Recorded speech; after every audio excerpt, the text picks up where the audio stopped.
Manajemen syariah adalah proses perencanaan, pengorganisasian, memimpin, dan mengendalikan upaya anggota organisasi dan menggunakan semua sumber daya organisasi lainnya berdasarkan Al-Quran dan hadis untuk mendapat ridha Allah Subhanahu wa Ta'ala dengan mentalitas sifat Rasulullah SAW yang terdiri dari sidik, amanah, fatonah, dan tablik. Dengan demikian, manajemen syariah melakukan pengelolaan dan mengatur untuk mencapai hasil optimal yang bermuara pada pencarian ridha Allah Subhanahu wa Ta'ala. Paradigma manajemen syariah ada 3. Yang pertama adalah teologi manajemen syariah untuk dapat mengelola kehidupan di muka bumi dengan sebaik-baiknya dengan melaksanakan sumber daya yang disediakan oleh Allah Subhanahu wa Ta'ala secara bertanggung jawab, dan diperlukan pengetahuan, wawasan, keterampilan, dan sikap kerja yang profesional yang dalam istilah modernnya sekarang ini disebut dengan manajemen, di mana manajemen dalam pandangan ajaran Islam segala sesuatu harus dilakukan secara rapi, benar, tertib, dan teratur, dan prosesnya juga harus diikuti dengan baik. Segala sesuatu tidak boleh dilakukan secara asal-asalan. Hal ini sesuai dengan sabda Rasulullah SAW, sesungguhnya hanya Allah Subhanahu wa Ta'ala sangat mencintai orang yang jika melakukan sesuatu pekerjaan dilakukan secara istiqan, tetap atau teratur, jelas dan tuntas.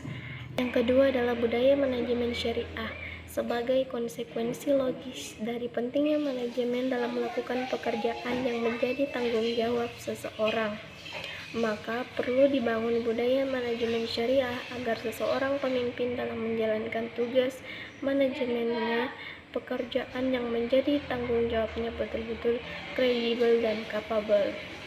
Kemudian yang ketiga adalah landasan moral manajemen syariah. Dalam perspektif syariah, seseorang pemimpin dalam menjalankan kepemimpinannya mempunyai landasan moral yang harus ia pegang teguh agar ia bisa lurus dalam menjalankan tugas kepemimpinannya. Adapun yang dimaksud ada 5, yaitu kesadaran bahwa dirinya diperintah Allah Subhanahu wa Ta'ala, komitmen yang tinggi pada kejujuran, kemudian komitmen yang tinggi pada amanah, kemudian cerdas dan komunikatif.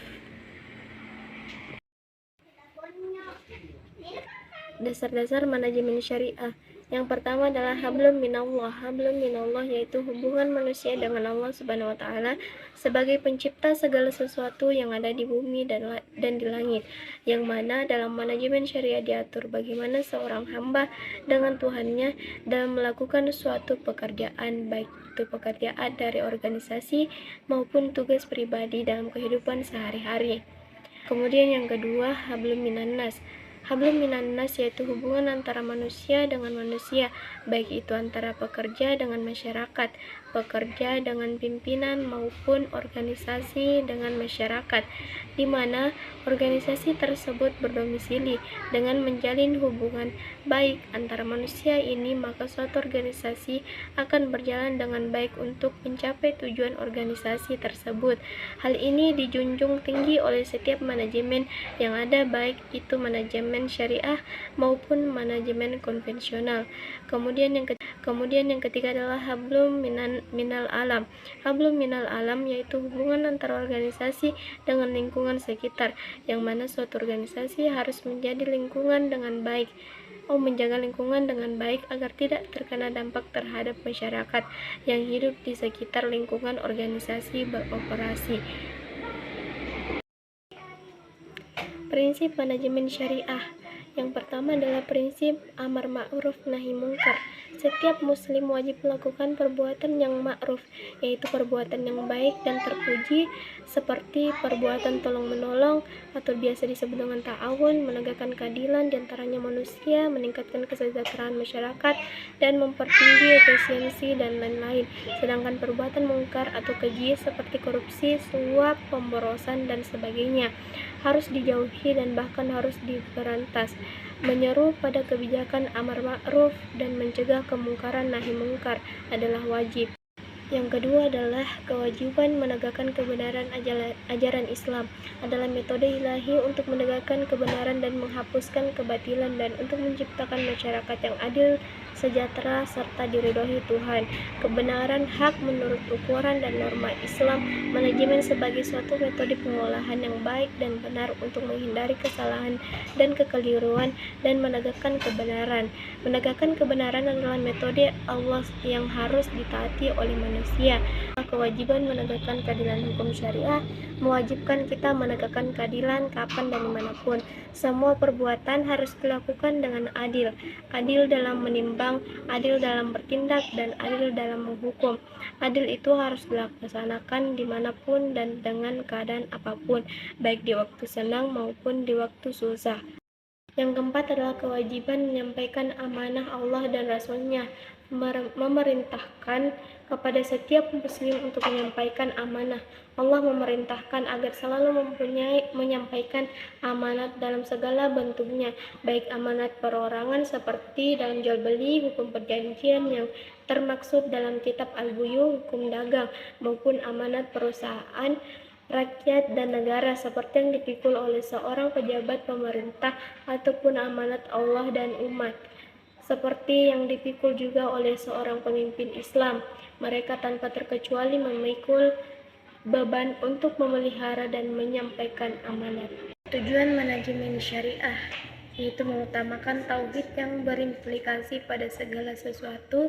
Tindakan manusia hendaknya dilandasi motivasi untuk memperoleh keridhaan Allah, berorientasi pada kebahagiaan di akhirat tanpa melupakan bagiannya di dunia atau menegakkan syariat Allah. Adapun tujuannya yang pertama memberikan fondasi yang untuk membangun integritas moral yang kokoh. Kedua, pengembangan etos kerja yang berorientasi pada kemajuan dan keunggulan kinerja. Unsur manajemen syariah dan implikasinya di bank syariah. Yang pertama adalah perencanaan, di mana suatu perencanaan yang baik dilakukan melalui berbagai proses kegiatan yang meliputi forecasting, objektif, polis, programs, prosedur, dan budget. Pada dasarnya, perencanaan di bank syariah merupakan bagian dari manajemen keuangan bank secara umum, di mana pada perencanaan bank syariah terdapat asas dan prinsip syariah dalam perlakuan pada arus kas, manajemen sumber dana, dan manajemen penggunaan dana. Yang kedua adalah pengorganisasian. Allah menciptakan manusia dalam suatu komunitas, satu sama lain saling berhubungan dan berinteraksi. Kesemuanya ditugasi atau diamanahi sebagai khalifah di muka bumi. Dalam menjalankan fungsi kekhalifahannya diharapkan dapat menciptakan kemakmuran.